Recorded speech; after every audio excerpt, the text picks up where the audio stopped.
So you're saying ITP started for depression, for mood disorders? So I don't know much. I'm now thinking of ITP, but when the depressed, some of the depressed patients I have, this is the part where we can share a bit with patients, right? Okay. So now it is.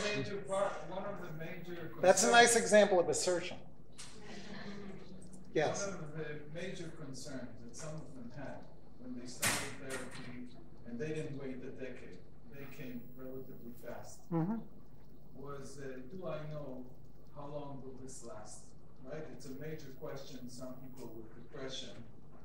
And the problem is when I try to think of this model, is when you say, let's look for an event, and then look with, how you're feeling. With depressed people, many times the event is inside. They get up and they feel depressed. That's their experience. Yes, that's their experience. We have to maybe look for something that happened in reality, but many of them have an experience like it's an inner attack. Yes. Nothing happened, nobody did, but I got up depressed, and that's what makes my life shit. And how long is it going to last? Right. Which is something that we sometimes have a hard time to answer. We don't say it will last you 14 sessions, right? We have no, it's going to last less than 14 sessions in all likelihood. Right. Or 12 for depression.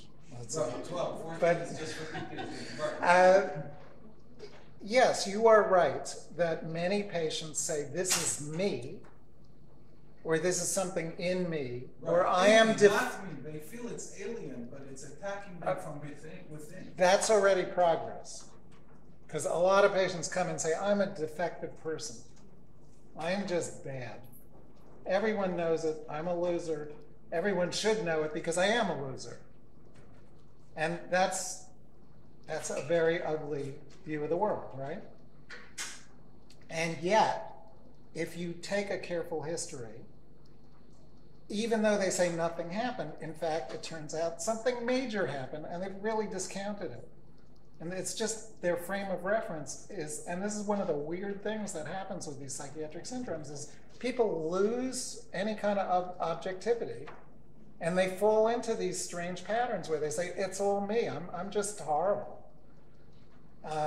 So you don't let them go on about it. No. When you attack, you say, let's look for something in reality. Yeah, that's not adaptive, right? That's awful. But coming back to Amos' question, all those patients are getting up in the morning and saying, we are in the morning, we are depressed. Yes. No specific event has happened. So what would you tell them? I would say, really? Okay. Let's look at that. And it would tell you, I just been in your clinic a few days ago and I was okay. It's always in the morning. You could just tell them it's an event. There's not always an event. Well, look, I mean, what I tell depressed, there's not always an event, but there's an event far more of the time than someone who says that recognizes. And it may not be a criterion A traumatic event, but there are lots of things that happen in people's lives that are wounding. And if you look for them, you can find them. So what you want to do is to expand the patient's perspective, because what they're saying is not helpful. It's not helpful to them.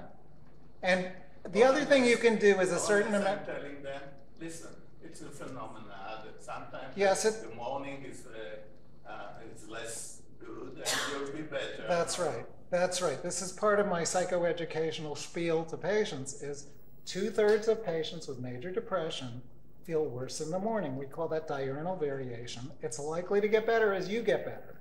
And yes, it's really hard to get out of bed when you haven't had a good night's sleep and to face a whole day ahead of you, and you don't want to do it. And I realize it's hard to even get here on time because you feel so miserable. And you really don't want to spend 50 minutes talking to me or anybody. So let's deal with that. But it's not that you just woke up and nothing happened. In fact, there is probably some antecedent to that, and it's worth looking for, because you can probably do something about it. Yes? I'm new with IPT, and I'm trying to formulate this methodological model. So what I understand, there are two axes, or maybe I'm wrong. One of them is the interpersonal relationship, which is not in the therapy. It's taking some time to understand it. It's with the environment of the yes. patient. And the other axis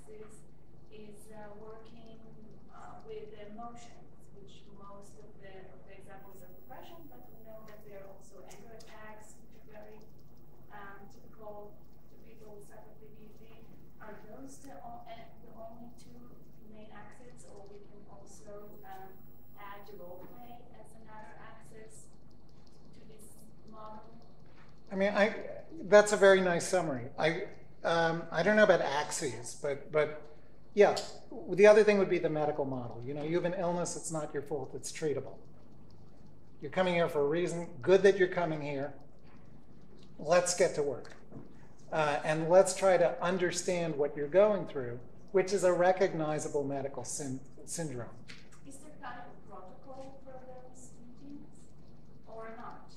Well, it's what I've been trying to describe. So I'll get into this a little bit more. So IPT has three, it's a simple therapy. There are three parts: the beginning, the middle, and the end, right? The beginning is the first couple of sessions. As quickly as you can get through it, you want to do three things. You want to diagnose, you want to set a structure for the treatment, and you want to provide some initial relief so the patient feels, oh, okay, we're getting somewhere. So the first thing is diagnosis, and you want to diagnose two things. Number one, the disorder. And no therapy should proceed without some goal. And the best goal is to treat a treatable disorder. And most people you see, most people I see, have at least one axis 1 disorder. It's good to know what it is. Some of them are treatable with IPT, some of them are not. So what are you treating is an important question. And we use rating scales. And it's good to do that. How many of you use rating scales? A minority, okay. The rest of you pick up an instrument, the Beck Depression Inventory, the Hamilton Depression Rating Scale, the quiz for depression,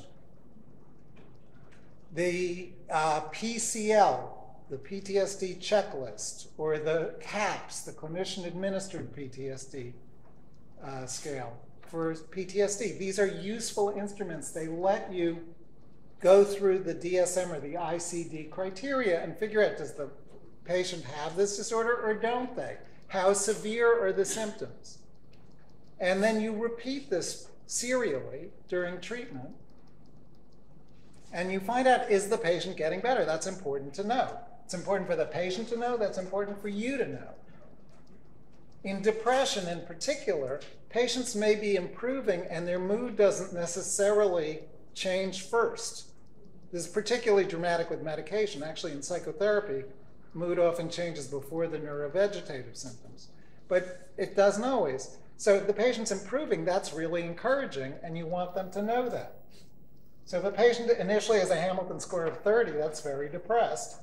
And you know, if they've come down to 20, they're still pretty depressed, but that's already a considerable gain. And you want them to know that, because it may not fully register.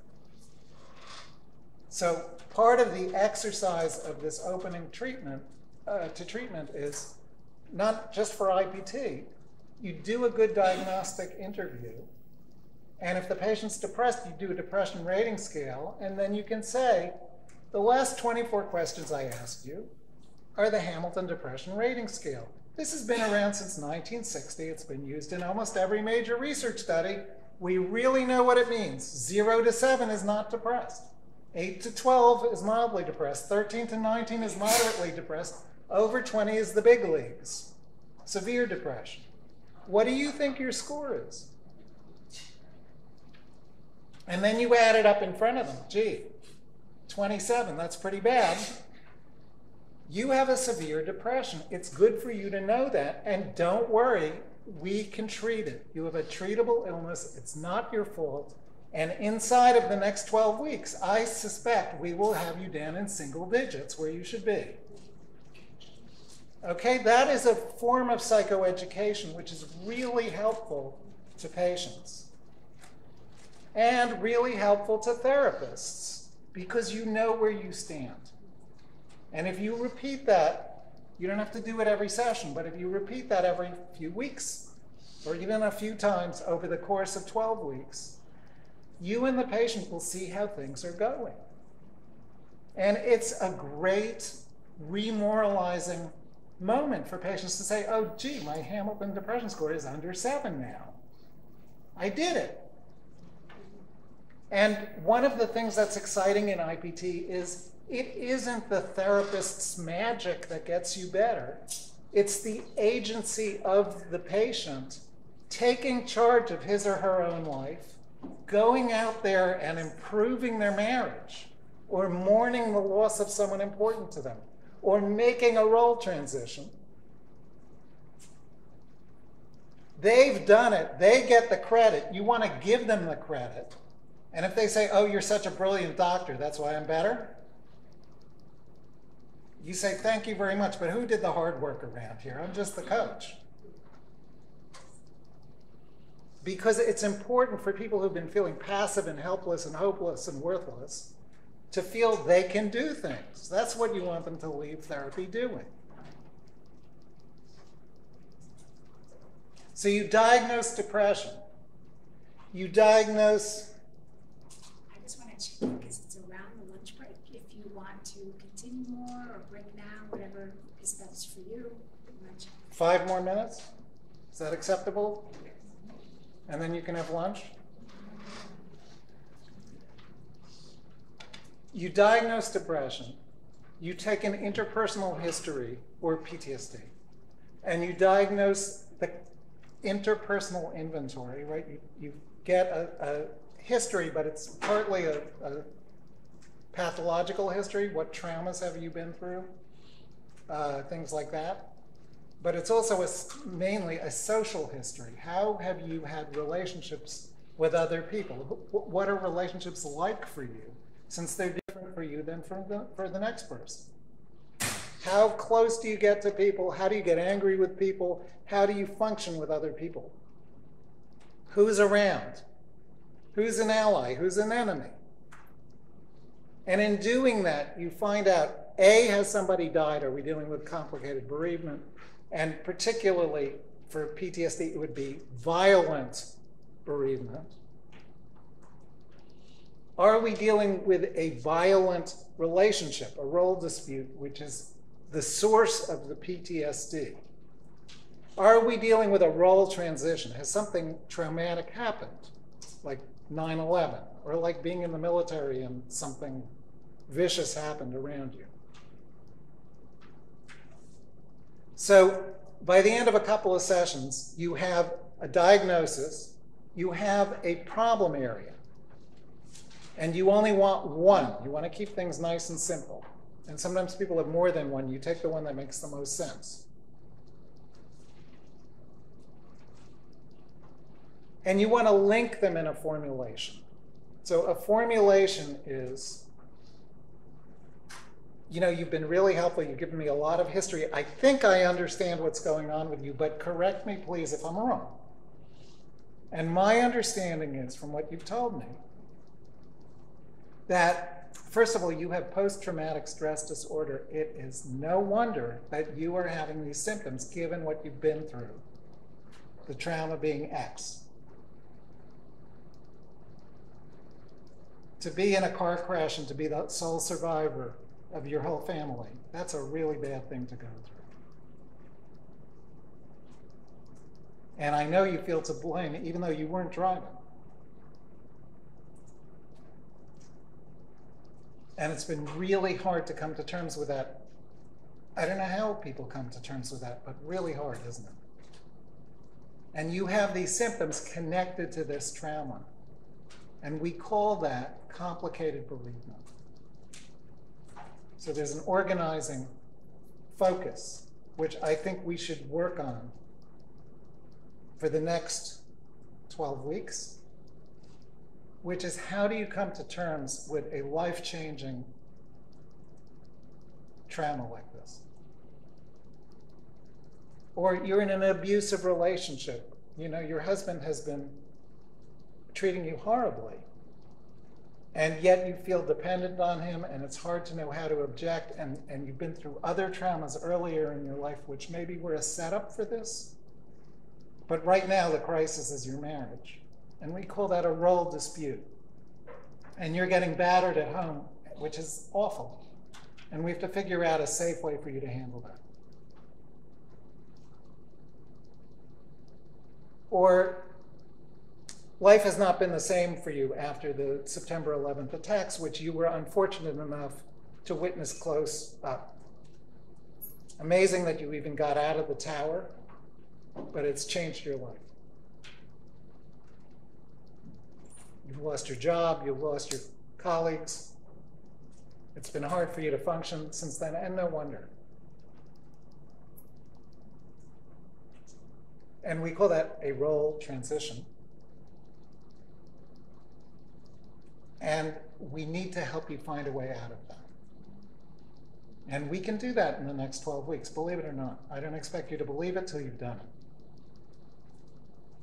So is that a reasonable focus to work on? Does that make sense to you? And if you present this reasonably concisely, it does make sense to patients. It's the facts. It's a simplification. It's a crystallization. The briefer you can be, the better, right? If I had had more time, I would have written a shorter letter.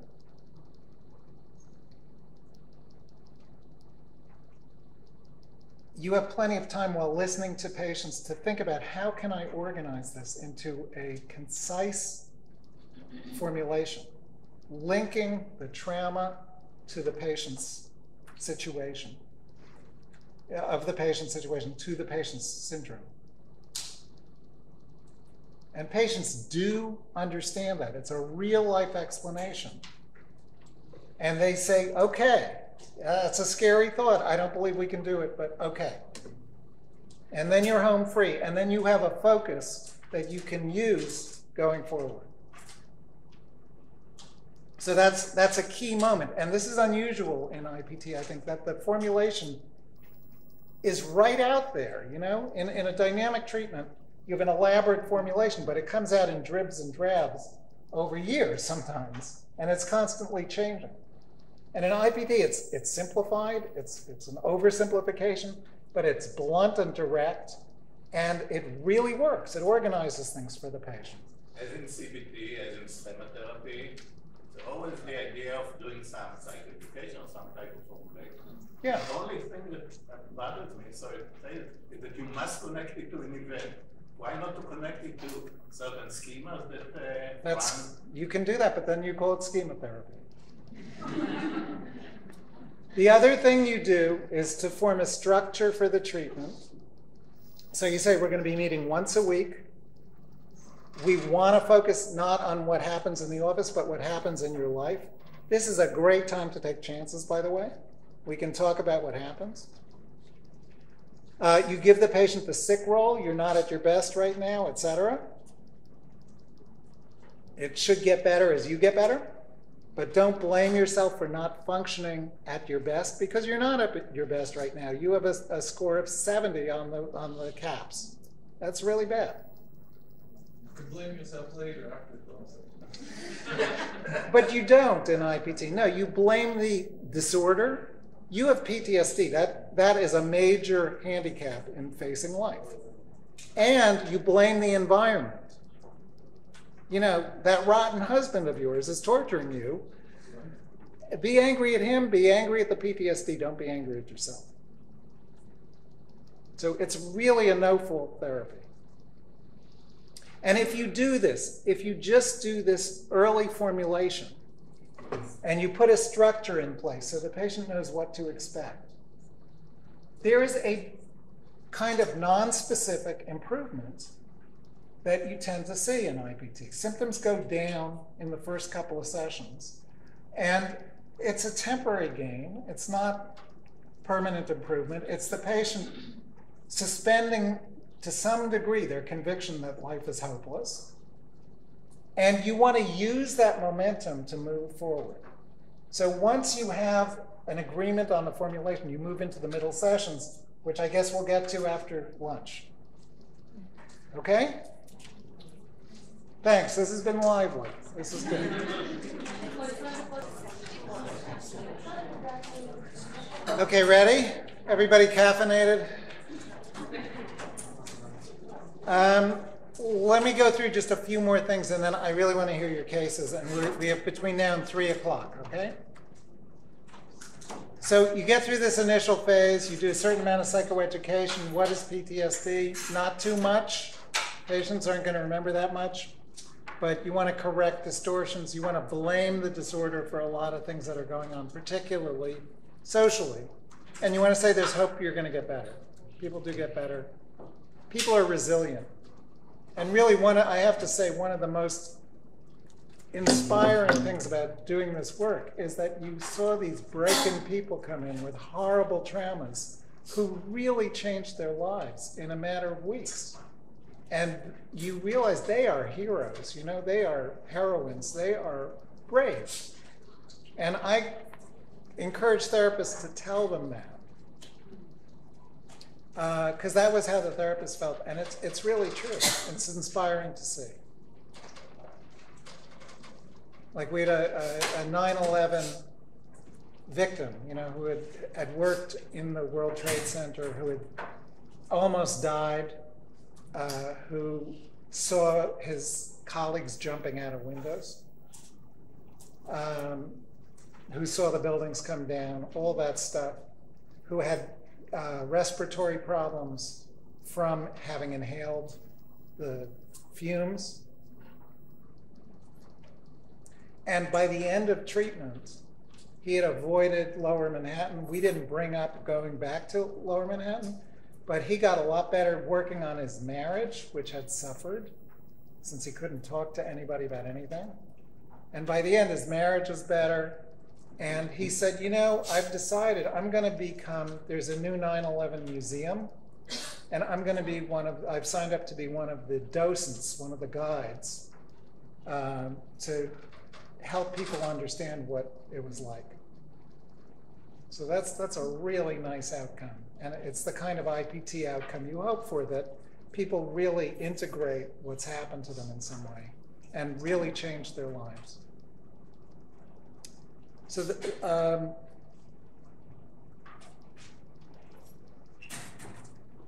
this sort of speaks for itself. That's a slide that shouldn't be there. This is just to show you that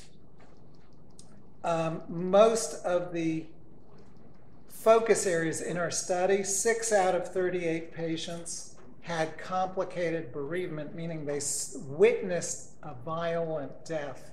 That's not going to happen that often, right? But it happens. And that was the focus of the treatment. Only 2 of the cases, that's 5%, were really focused on a violent relationship and a current abusive relationship. Most of them were role transitions, and a role transition is a simple, fundamental kind of umbrella category for an IPT focus. Something dramatic has happened. And then 0% were interpersonal deficits, which is the way we want it,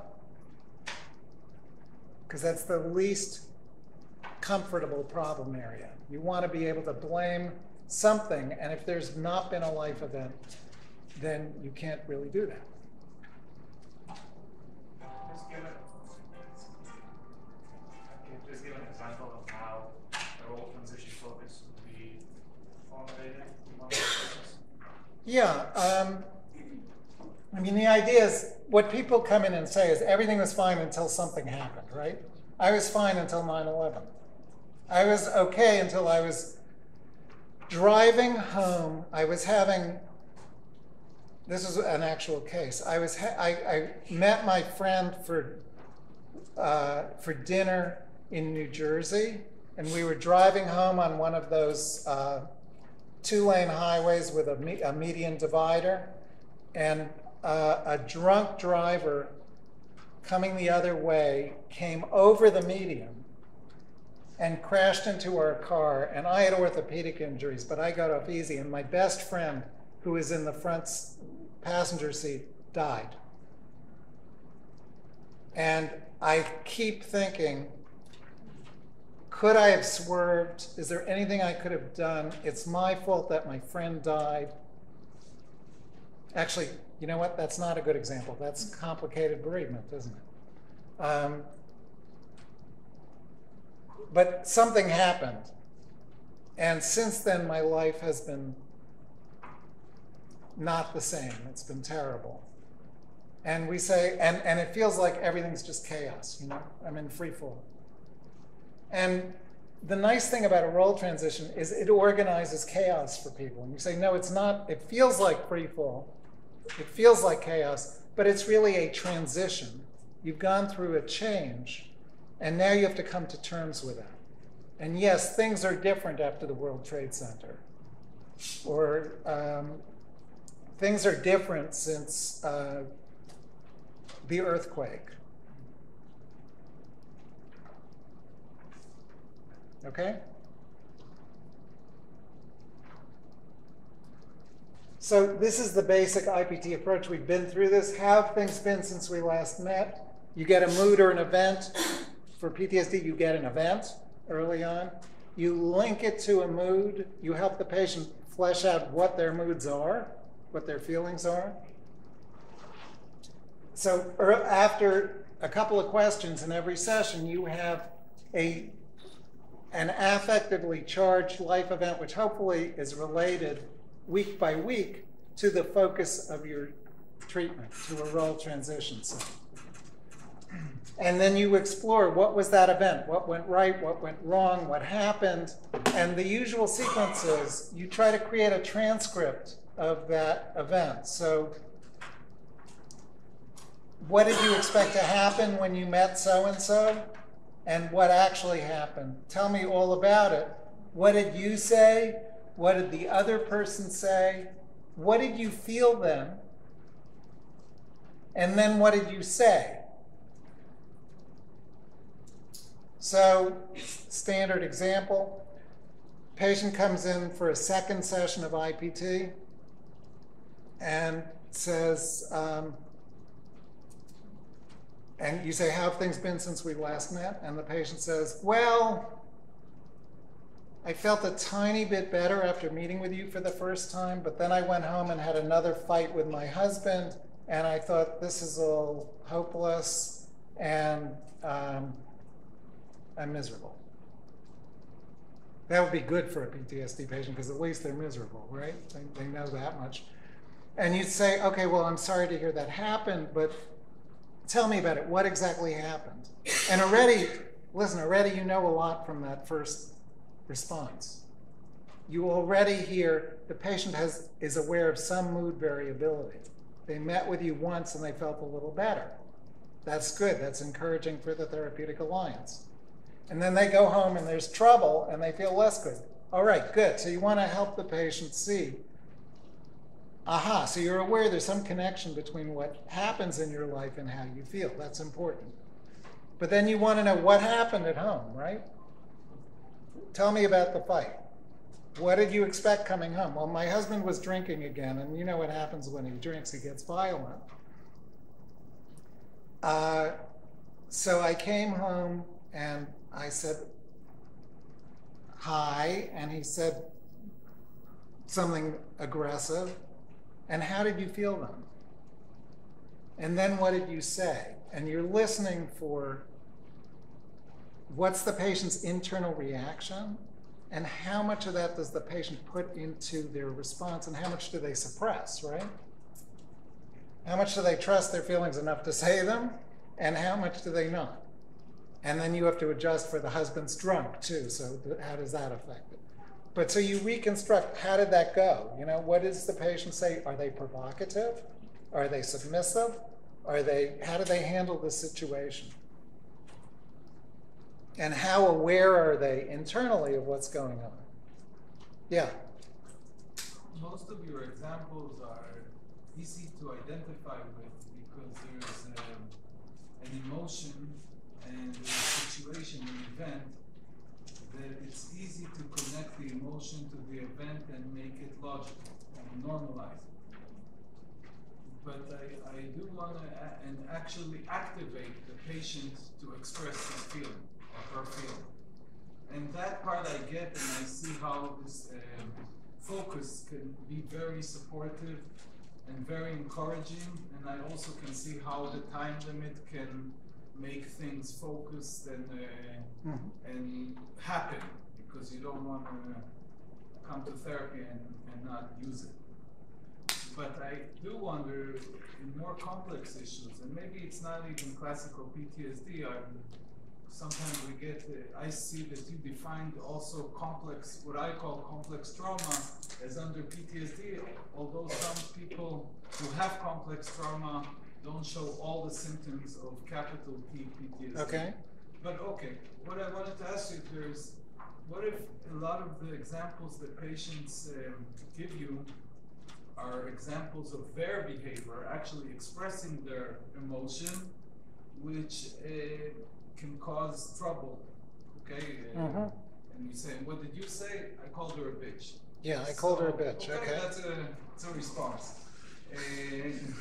So my question is, then, when you say what options do you have to achieve it, you actually bring yourself and your thinking of what is normal, right? Okay, yes. And don't you ever get complicated with some patients? Yes. Who think your suggestions is what they heard from their spouse or what they heard from other people, and it makes them again feel anxious, and then you have to talk a little bit about the transference? No, never talk about the transference. Up to there, I was with you. Look, sometimes there's a tension in the therapeutic relationship, and you can't ignore that, right? If the patient is angry at you or suspicious of you, you have to address that, or they won't come back. So, but that's not dealing with the transference in a psychoanalytic sense. That's dealing with the therapeutic relationship in a here and now interpersonal sense. And you say, are you mad at me? You're allowed to be mad at me. Good that you can express it. That's already progress. Let's talk about what you're mad about. And then as quickly as possible, you want to focus outside the treatment. It's just without the interpretation of the dynamic. You're treating me like you're acting like you think I'm your father, right? No, we never say that. And yes, to address your other issue, this happens. There are people who get too angry. It doesn't go over well. They then say, I knew it, that was a bad thing to do, and they suppress it and they try never to get angry again, which also doesn't work. And then, so they're furious at home, but they don't say anything. They go to the bank and they're waiting online, and the bank line is too long. And they yell at somebody for no particular reason. Then they say, oh my God, what a dangerous person I am. And I was a veteran too, and I know how dangerous I can be. And look at this, it leaks out everywhere. I have to be constantly monitoring my feelings lest I get too angry. So I'm never going to get angry again, and that doesn't work. And they explode about... I'm talking about patients who scream at their line on the post office and don't think there's anything wrong about it, but you have to hold that and try to... That's what I meant when I said, and then I called her a bitch, and it's fine. No, well, sometimes... That's how it is. I mean, she is. And then you have to, somehow, when you say there are other options, you're giving them a... We don't see a lot of patients like that. With zero insight, you're saying. We really don't see a lot of patients like that. No, mostly they're concerned that they we are... have some here in this room.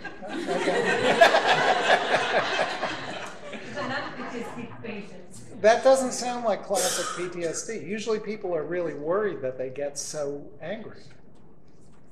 I mean, that is certainly an anger problem. I hear you. But I don't know that we are treating that. It's usually the opposite. And if they get too angry, it's usually because they've been suppressing it in more important situations, and you can take them back to the more important situation, and then you're back in IPT territory. One of the events that it's connected to is actually connected to the trauma. A reminder or a trigger is something that's related to what they've experienced. Like what? For example? The trauma happened at the post office. And in the post office, there was an explosive reaction. Okay, well, that would certainly be understandable. But you wouldn't, look, I mean, good that the patient is willing to even go back into they're probably half better if they're willing to go back to the post office, right? There's no choice. Okay, but sure, that's a charged situation, and you would acknowledge that. I mean, it's hard not to, you can't completely ignore that. But you're not saying, okay, let's practice going back to the post office. That's a different kind of treatment, right? And let's debrief your exposure, your SUDS hierarchy of trauma cues. This is, so not surprising that you might be a little bit emotionally aroused going back to the post office. Tell me what happened. And you would deal with the whatever actually happened in the post office. Okay? Yeah. I mean, you're always interested in what is going on currently interpersonally. Not, and yes, that can be affected by antecedent trauma. That's the point in a way. But you're not focusing on the antecedent trauma. You're focusing on how do you handle this now? Would it be better to see if there's a different event in that week that could be separate from the trauma event? Yes, in which case going back to the post office is already a big deal. And then maybe it's also an anniversary of the event, or maybe there's something completely different going on, but the patient is feeling more stressed out. Okay? Yes? So following up on this question, let's say a patient went for an explosive emotional event in the post office, and you ask him, how did you feel? And he said, well, I was furious. And you ask him, was that reasonable to feel that way? And he says, well, no. Then what?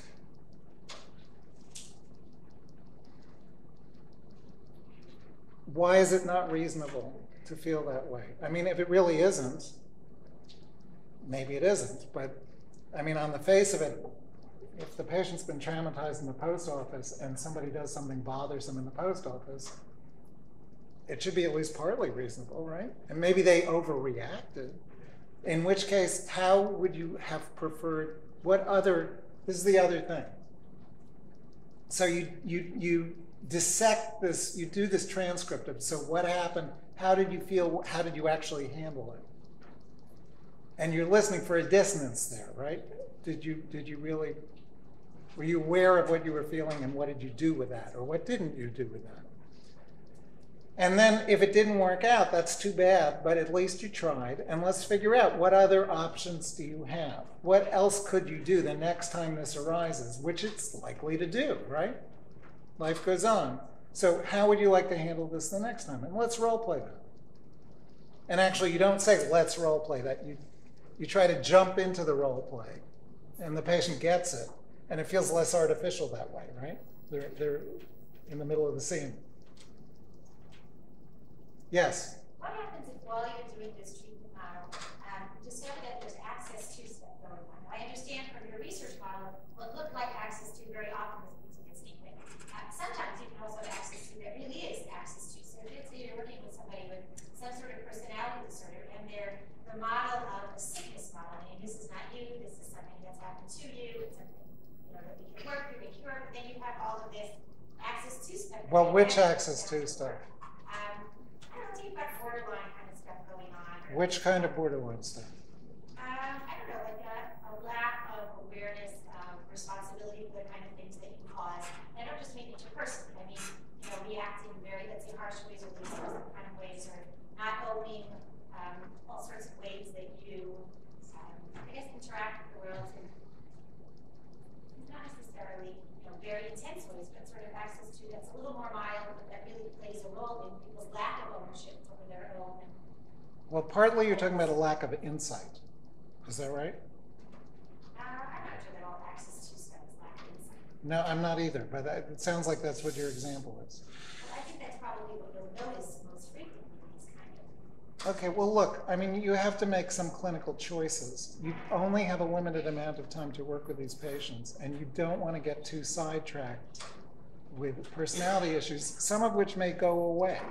So you would just treat the PTSD as if there wasn't. Yeah, you basically want to, you certainly want to be aware of patterns like the ones you're describing.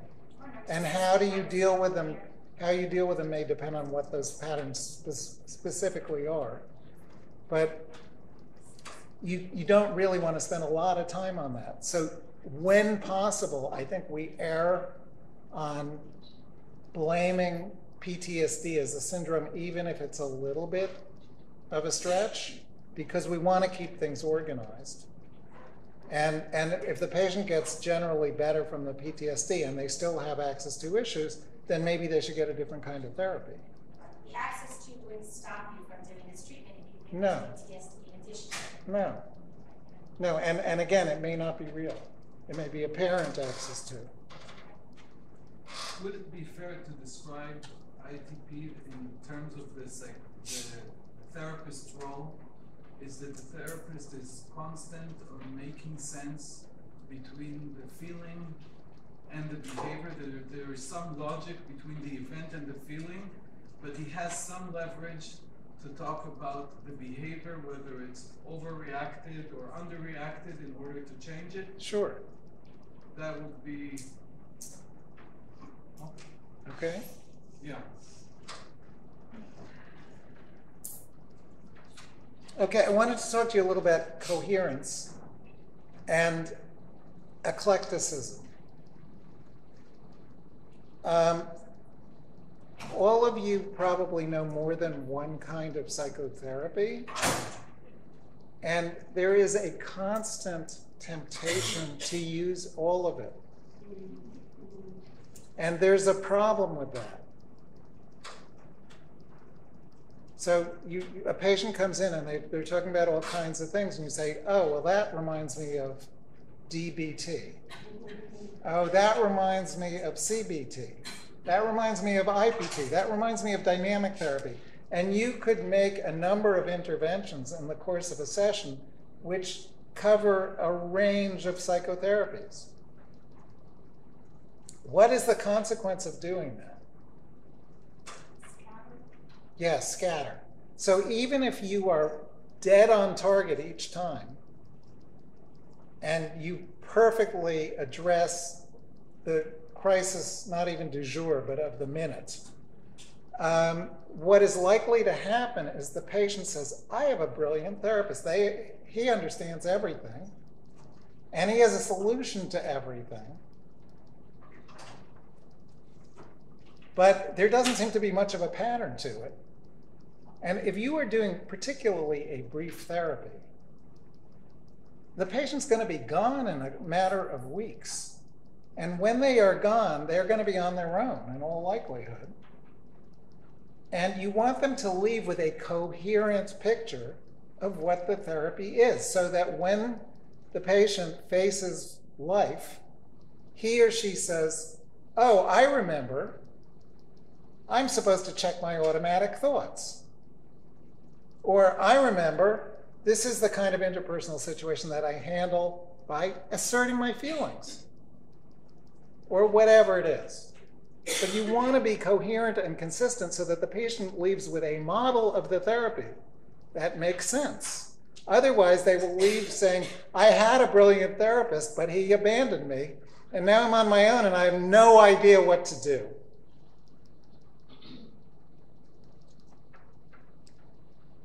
So you want the therapy to have a music, to have a flow, to have a consistency. And the IPT model is extremely simple. It sounds like a bunch of you get it, right? Life events and mood are connected. Feelings don't happen in a vacuum, even if patients think they do. And if you can help patients understand that, that's a gift. If you can help patients recognize that they actually are suppressing their feelings, but there are feelings there and they're actually useful, that's a gift. These are good things to leave therapy with. And if that's all they learn, that's even better. You don't want them to think about automatic thoughts. You don't want them to think about edible crises, you know? That's a different ballgame. And maybe they should think about those things, but then that's the therapy you should do. So the goal of a brief therapy is to quickly help patients learn a coherent theory and strategies, right? And people only learn so much. I had a discussion during the lunch break with somebody. At most, you guys are going to leave here with 3 ideas. That would be great, because you might leave here with 1 idea, and that would still be okay. But you're not going to leave here with 5 ideas. So I'm talking for hours, and you'll remember a couple of things. And in therapy, it's like that too. If you give the patient too much information, even if it's all correct, it goes in one ear and out the other. And you can, in fact, overwhelm the patient with too much information. You want to keep things really simple and focused. So brief therapy is a zero-sum game. If you have 14, 50-minute sessions of IPT, that's 700 minutes. How do you want to use them? And you don't want to get too caught up with access to or apparent access to, because that leaves you with less time. So sometimes you have to address digressions, but you want to get back on track as quickly as possible. So adding something means subtracting something. And in case I haven't made it clear, I don't like eclecticism. And I mean, moreover, look, you're hearing about a research model of therapy, and no one expects you to be perfectly research adherent. But the more coherent you are, the closer you are hewing to the research model, which is where we get the evidence that the treatment works. The more you digress from the formal model, the more you're introducing potential noise. And we don't know that that works. Does that make sense? For researchers, it makes sense. Yeah, but for clinicians, it ought to make sense too. I mean, I understand there's a temptation to give the patient the kitchen sink, everything you know. But they won't learn that. They will get a muddle. Assuming that what happens in therapy is just learning, and it's a very practical integrity, we should take it very seriously. But hearing you're both Rogerian when you speak with the patient, so you are combining. You're Rogerian, you're CBT. Well, no, I'm not CBT. I do CBT, but then I do CBT. And Rogerian, yes, to a degree, but Carl Rogers was a brilliant exponent of what we call the common factors of psychotherapy. So you're not talking about specific techniques, aside from like affective, eliciting affect, things like that, which should be part of every therapy. And what makes therapies distinctive is not Rogerian techniques. It's adding cognitive or interpersonal or behavioral or whatever psychodynamic appendages to what we all do to some degree, which we call the common factors. So part of the beauty of IPT is its simplicity. We've been through all this. And one last point about this. There's a macro level and a micro level. And the more you can keep this organized, the simpler for the patient. So on the macro level, you make a formulation linking PTSD, symptoms, and a focus, right? Role transition. And then session by session, on a micro level, how have things been since we last met? You get an event and a mood. It's parallel, right? One is big level, one is daily level, weekly level.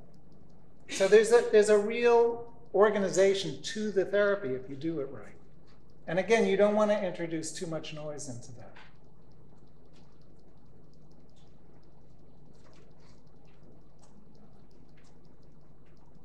Okay, I'm trying to push ahead. The termination phase. You've been focusing in the middle phase on resolving this role transition. Maybe mourning what's been lost. What is the consequence of having been traumatized? And then what can you do, mainly, what can you do about it now? How can you rebuild your life following this disaster? In the last few sessions, you want to tie things up because therapy is ending. And that is itself a role transition. There are good and bad things about ending therapy. The good thing is you don't have to come in anymore, and you have gotten better. The goal of the therapy was not to change your character. It was to solve this problem with PTSD. And if it's not completely solved, you've made grand progress. And look at your scores, they've really come down. Good for you. Congratulations. I'm really impressed with the way you have handled this. And why are you better? And you make the patient think about this. And hopefully the patient will say, and some people are quite articulate, well, now that you mention it, I guess the turning point was really when I stood up to my spouse and told him what I thought of him. And I was really afraid doing it, but I feel a lot better now. Or I was really feeling terrorized at work and I was afraid to say anything, but I made that appointment with my boss and I talked to him and I said, you know, I've been here for 12 years and I think maybe I deserve a raise. And I thought he was going to fire me, but I got the money. And actually, come to think of it, after 12 years, it's not a big enough raise. I guess I should think about the next step. So that patient's really better, right? But it was asserting myself that was really helpful. And I've learned in a way that it's not bad to have these feelings and it's not too selfish to be able to ask for things. And I'm not going to let that stand in my way anymore. So I have to remember that. So that would be really good. So you want to reinforce what the patient has learned, which has helped the patient to get better. And it's usually some social skill. Getting angry or getting assertive or reaching out to somebody for support. And look, patients also often can say, I'm sad to end therapy. You know, this has really been productive. And sadness can feel uncomfortable. It's a negative affect. It can feel too close to depression. And you want to normalize it and say it's okay to be sad. That's how people feel with separation or ending a relationship. And yes, it is sad. I'm going to miss you too. It's been really impressive to see you grow like this. And, you know, I think it's kind of heroic the way you were able to come back after all you've been through. If patients don't get better, they tend to blame themselves. Oh, you gave me this great treatment. It's supposed to get people better, and it didn't. And look, not everybody gets better with anything. That's why we have multiple treatments. So you want to say that to the patient. You know, it's not you who failed. It's the treatment that failed. Just as you would say with a medication trial. You know, one medication doesn't work. That's really disappointing. Don't give up. We have other medications. And sometimes, unfortunately, you have to go through a couple to find the one that really helps you. That's life. Disappointing, but don't give up. And actually, I wouldn't blame you for this at all because, look, the premise of IPT is if you handle social circumstances better, your symptoms should go away. And actually, you have made some interpersonal progress, haven't you? You were able to do this, you were able to do that, and yet you're still symptomatic. I would blame the therapy for this, not you. And let's see if we can find you a better treatment approach because nothing works for everybody, and you gave this a good try. So you don't want patients to give up. And look, you don't have to defend the therapy. You want to do what's in the patient's best interest. If the patient has gotten better, we have not studied this for PTSD, but there is a model in depression where they did once a month maintenance psychotherapy for patients who had had, on average, 6 prior episodes of major depression. And they found that even once a month therapy forestalled relapse. So you can do maintenance IPT. The patient's completed treatment, they're somewhat better, it's been a useful approach, but they're not all better. That's going to happen. Then you say, okay, look, you've done really well. Your symptoms have come down from X to 1/2 of X. but you're still having symptoms, you've made really good progress, you want to keep going. And let's make a new contract, and we can keep meeting once a week, or we can meet once every 2 weeks, or what's your pleasure? So we have not studied this. It would be interesting to study this. The US is not going to pay for this at this point, so maybe you can do a study here. But it would be good to really know that. But based on the depression model, maintenance treatment is not going to hurt the patient. Okay, I think we've talked about most of this, and we should get to your, I can send you these slides if you want. We've covered all this. That's the message you want to communicate.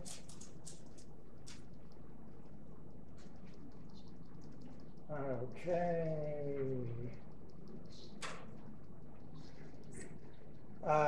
You want to think about these things working clinically with patients. You know, there is an appreciable suicide rate with patients who've been previously violent. There's a risk of violence that's worth thinking about. Contingencies, how are you going to handle this?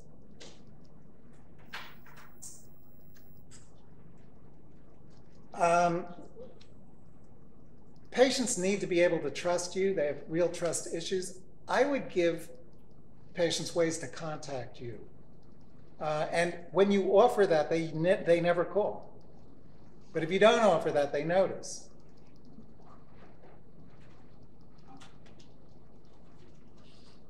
Tape your sessions. Do serial measurement.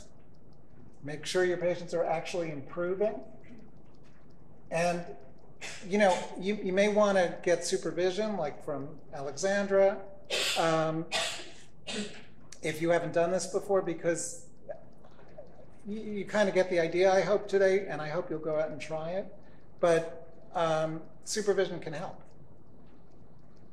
Or, I mean, actually, the other model that's been used aside from expert supervision, there have been groups of IPT therapists who have gotten together in countries where there were no supervisors and have used an IPT manual and peer supervised one another based on taped sessions and measuring symptoms over time. And they've been able to train themselves to reliability in IPT. So in the Netherlands, in Canada, in some other countries, people have trained themselves essentially to do this therapy, and they do it, looks like the real thing to me. And there are books. This is the general IPT manual. This just came out this year. Marina Weissman's the lead author, the Guide to Interpersonal Therapy. And the one on the right, Interpersonal Therapy for PTSD, is our study manual, if you need it in more detail. Okay. Cases. Just a question. Yes. You have a patient who comes in and he or she says, you know, I'm so miserable, I wake up thinking about suicide every morning. So you haven't talked about that in terms of assessing that. Okay, well, everybody hear the question? The patient is suicidal. I haven't talked about that, you're right. And you don't want to ignore suicide because some people will kill themselves. I've been in practice for 30, 40 years and 30-something years. And I've had probably 4 suicides over the course of my career. And it's awful. And it's the head of my clinical program, Robert Michaels, the psychoanalyst, when I was at Cornell, said whenever there was a suicide at the hospital, he would make a point of saying, we are in medicine and treating sick patients, and some of them die. And if there were no suicides in this hospital, we would be treating the wrong patient population. And I thought that was a very useful comment. The worst outcome of the disorders we treat is that people kill themselves when they didn't have to, and where they might wake up the next day and say, I'm feeling better, of course I want to live. So you certainly want to assess suicide risk. The best prognostic factor is previous attempts, but that's not foolproof. And we're in fact very bad at predicting who of the many patients who are suicidal is actually going to do it. I have a patient right now I've been treating for 10 years who's the most suicidal person on earth. And I'm constantly worried that one of these days is going to be the bad day, and yet somehow it hasn't happened. So you want to take a good history. You want to find out how risky the patient is. If the patient says, well, I just wish I would never wake up, that's not so bad. If the patient has a plan, if the patient is giving things away, if the patient has changed their will, if the patient has bought a gun, I'm concerned. But within this model, might you not then treat the patient? No. Look, I mean, somebody said something about suicide earlier. There is some relatively indirect evidence that IPT lowers suicide risk. It's never been a primary study, but it stands to reason that if you treat the underlying disorder, the symptom, which is suicide, will go away. Depressed patients feel, and here the cognitive model I think is lovely. I'm a bad person, I'm in terrible pain, the world is oppressive, and it's never going to get any better. That's the cognitive triad of suicide, right? That's a compelling argument if you're in the midst of it, and yet it's nonsense because they're not bad people. The world can be oppressive, but it isn't always, and you're not always going to feel that way. So you want to remind patients, I know that your life is touch and go right now, and you don't feel like you want to be around. It's really important to stick around long enough to get better, because that will change your mind. And the worst thing that could happen is you would kill yourself and not have the chance to get better. And let's plan for this. And if you're feeling worse, I want to hear from you. Or you should go to the emergency room. But please stay alive long enough to get better. So, again, you're not forcing a patient to do things they really don't want to do, as you may be in an exposure therapy. You're providing a lot of hope and support. And it stands to reason that suicide risk should go down. But you can't guarantee it. I mean, we're not excellent at predicting this, and it is a risk of all these disorders. Is this treatment contraindicated in certain circumstances with depression or PTSD? Is it contraindicated to do IPT in any circumstances with depression or PTSD?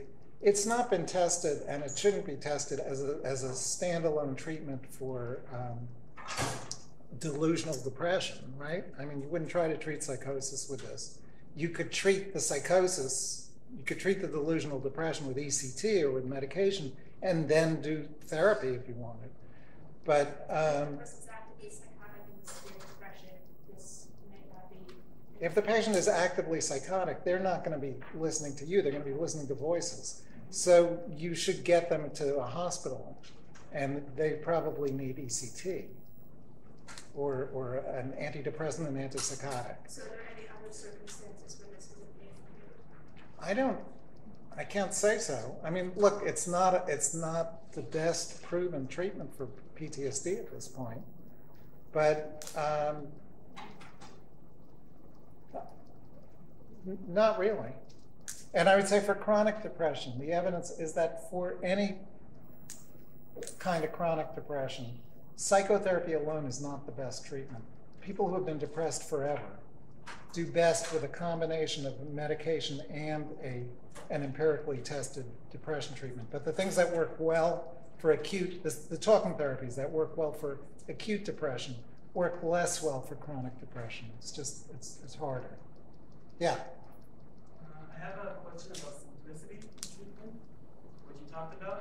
About? Simplicity. Simplicity. So I think at least in some cases the problem is not lack of a certain skill, but lack of flexibility in the way you manage yourself. I'm not sure I'm making the point clear in English. But, for example? For example,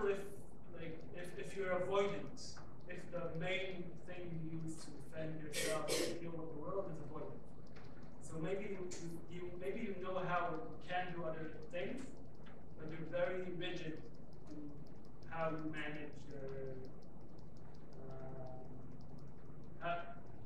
yourself internally and with the world, with behavior. And my question was, if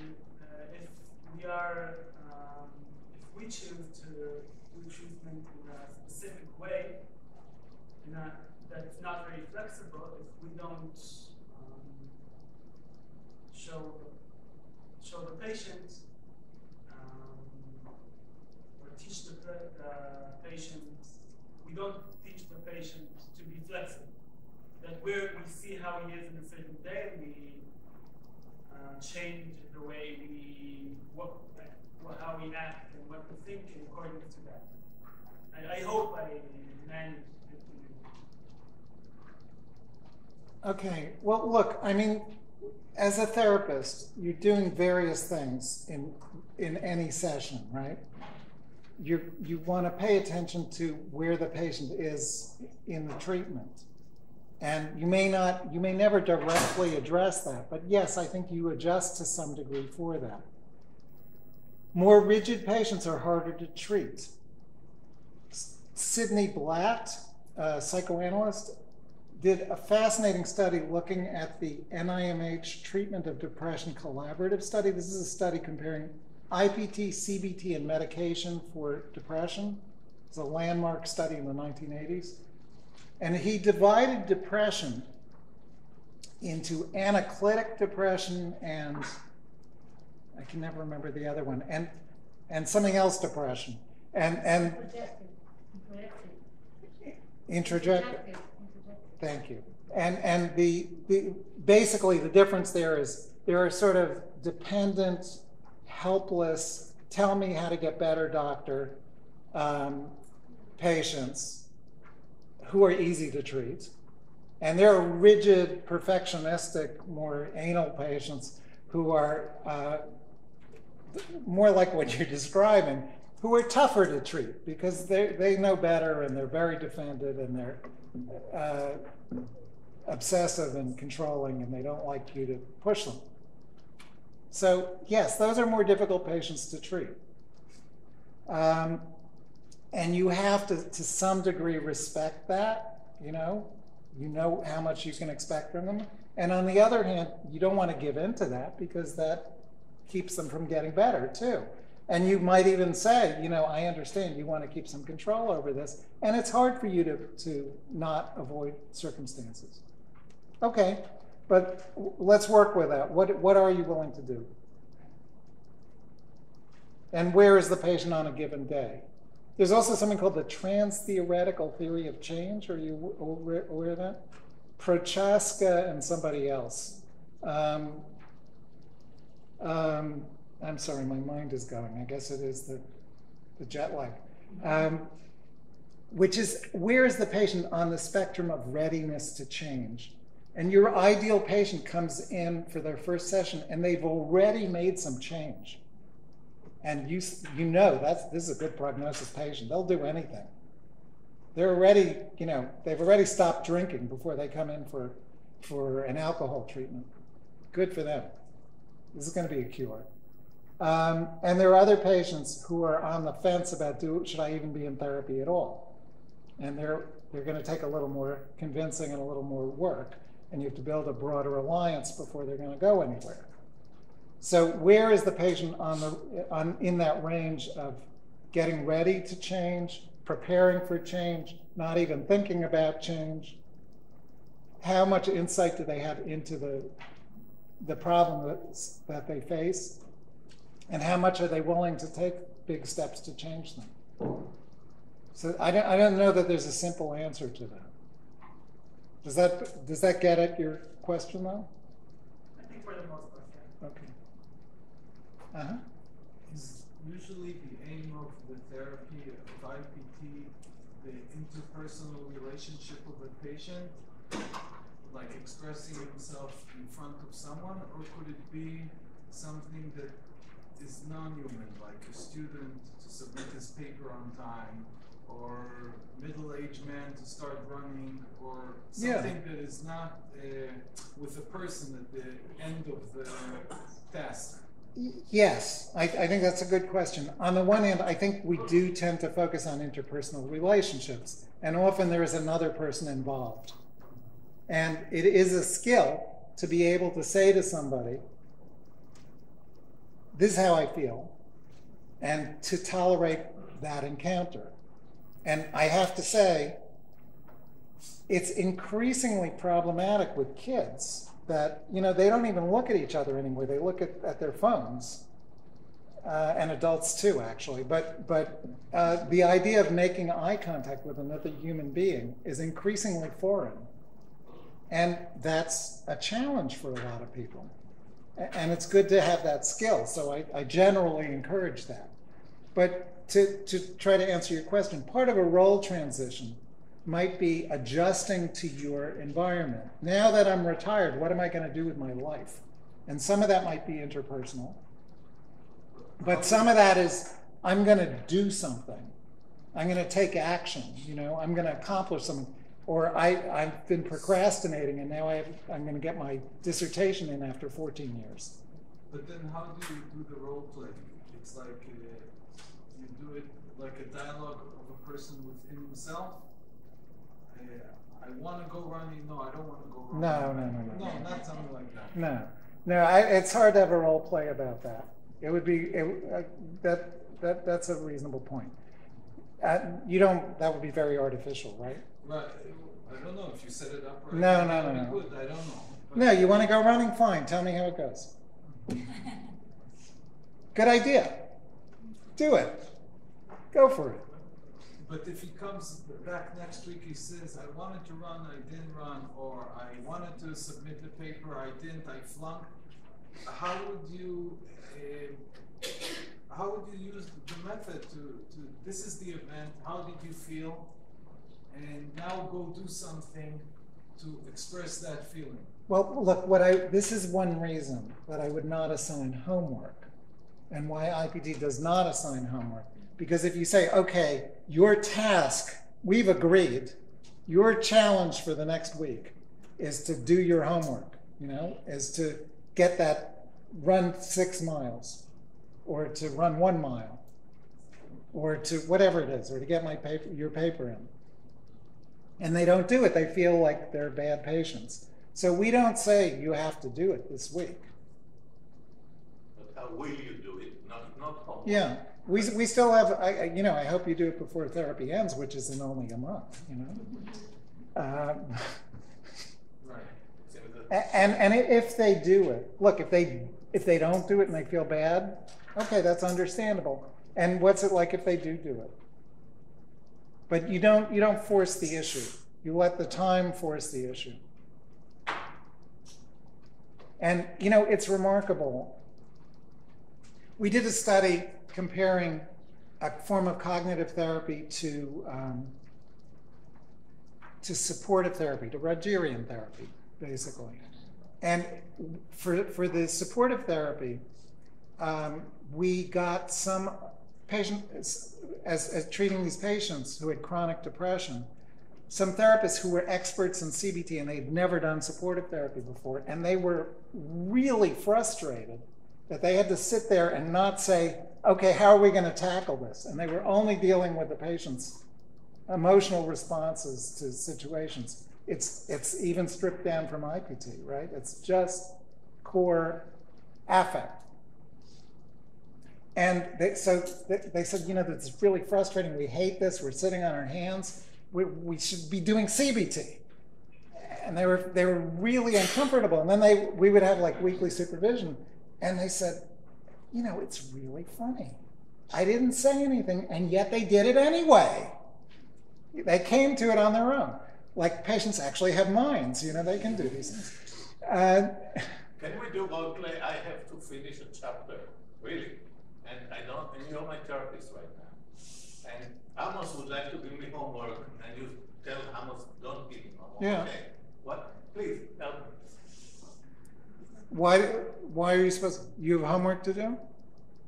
It's a chapter in a book that I'm reading. Mm-hmm. I see. Good for you. You're editing a book. How is it coming?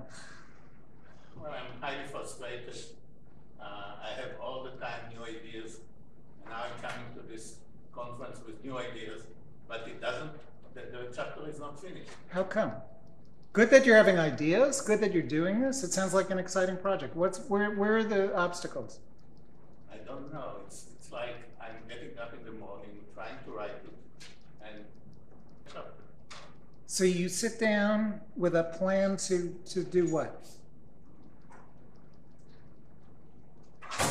Most of it is written, and I think how to finalize it. And for some reason, I'm not sure of that, and I'm changing my ideas. So how long is the chapter? It should be. It shouldn't be that long. It should be like 6,000 words. And how many have you written? 4,000 words. 4,000. So you're 2/3 of the way there. That's great. And you have other ideas to add, or you're thinking of completely reformulating it, or what? Well, sometimes completely reformulating, sometimes just have to find out. Okay. Well, what are your options? What can you do about that? I think I'm too much busy. Maybe I should have less patience and like that. Okay. You want to try that? If I want to try it, it's not simple because I have obligations like that. I'm not trying to be difficult. It's really. So how would you like to handle that, sir? No, I think I don't want to say that I know how to solve it because apparently I didn't solve it. But now I'm talking as another therapist. But sometimes we do need to the therapist and the patient we kind of hold the torch together, and let's see what we can do till next time, which is some type of homework, but maybe together. I mean, I wouldn't. Look, that's a different model, and it may work. I'm not against it, but it's the IPT model would be to be supportive, which I tried to be, and encouraging, which I tried to be, Yes. and not to say you should do it this way or you should do it that way. But what are your choices? Because you're an independent agent. You can do things any way you want to. And so, what makes sense for you? Because you know better than me. I think it's a nice approach, but sometimes it's we need something else. Well, they came to me. I'm the CBT one. I'm the practical one. Okay, well, that's one model, and in a way, it's an authoritative model. You're saying I in a way am the expert and I know better, and I would argue that's one way to do it, and sometimes it makes sense, but I think the IPT model is you're the expert. I mean, I can help you with PTSD, but you're the one who really knows your life the best. What makes sense for you? What options do you have? And that way, the problem with, if you make a suggestion, and sometimes I agree, sometimes you just have to because the patient refuses to get it. But 99% of the time, if you act dumb, one of my supervisors called this pseudo-imbecility. He's like, gee, I don't know, what do you think? The patient will come to some idea, sometimes a better idea than you would have given them. And then if the patient carries that out, the patient gets the credit, which is what you want. Whereas if you say, have you thought of this, which in fact the patient has thought of, and the patient does it, then the patient says, well, I did it this time, but only because I have a smart therapist, because I'm an idiot.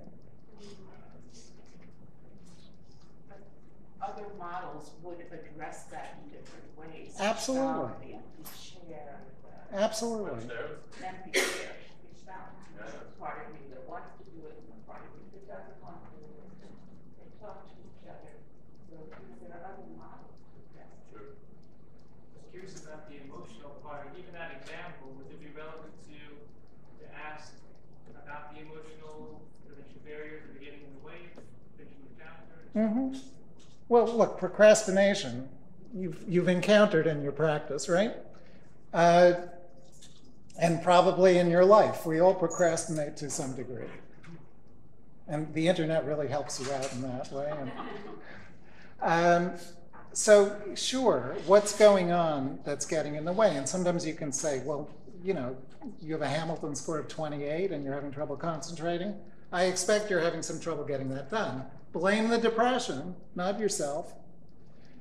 And how would you like to handle it? What do you think is reasonable under the circumstances, since you know, we are giving you the sick role here, you know?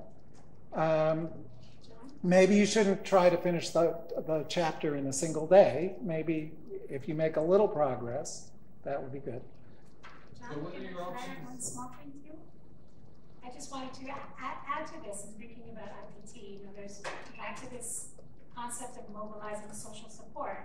It's a delicate balance as a therapist, because on the one hand you want to keep the alliance, but your goal is for them to need you less. So in hearing you come with this problem, I would also want to hear, you know, if you've shared this paper with anyone. If not, why not? Who in those circles in your life that you trust and you maybe turn to, because maybe that would get you unstuck. And again, maybe not homework, but to just kind of think together, you know, where are the people around you who could be supportive during this? And that would lead to a role play. And that would be a role play between you and asking your spouse to read the article, or an old colleague, or do That's something what was missing, because I thought there has to be a person at the end, right? It's even if you have a paper, you don't. There doesn't have to be, but I agree. That's a very nice way of bringing in. Sure. I mean, I actually had a similar reaction. Is this a private chapter, or has this been, you know, something circulated with colleagues, say? But and if you could get the patient to bring that up, that would be even better, right? But it seems that it's easier for you as a therapist to encourage social engagement than to have homework, what you call homework that you try to not do. Homework and socially is more acceptable in IPT than just homework like CBT.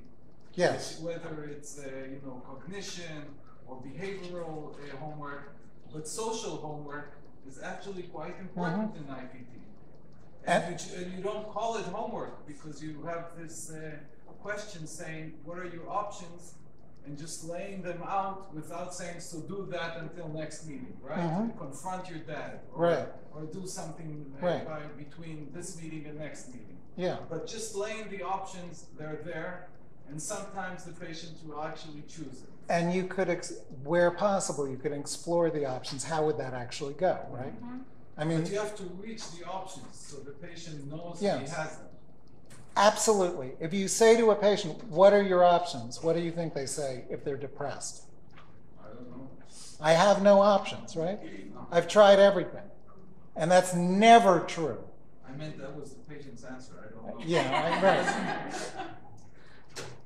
Right, but it's usually even worse than I don't know. It's I do know. There are none, you know? There's nothing I can do, which is never true. Thank you very much. Thank you. Very much. Anybody want to say some words? I just want to thank you again. I know we've lost some people along the way who had to leave early, but just thank you again. For me, it's just such a delight to hear review and hear updates and hear questions that are coming from this audience that are different from audiences I knew when I first was learning from you. And it reminds me of some of the cases I worked on with you where that word simplicity, when it came up, I was thinking so much about how simplicity doesn't mean superficial.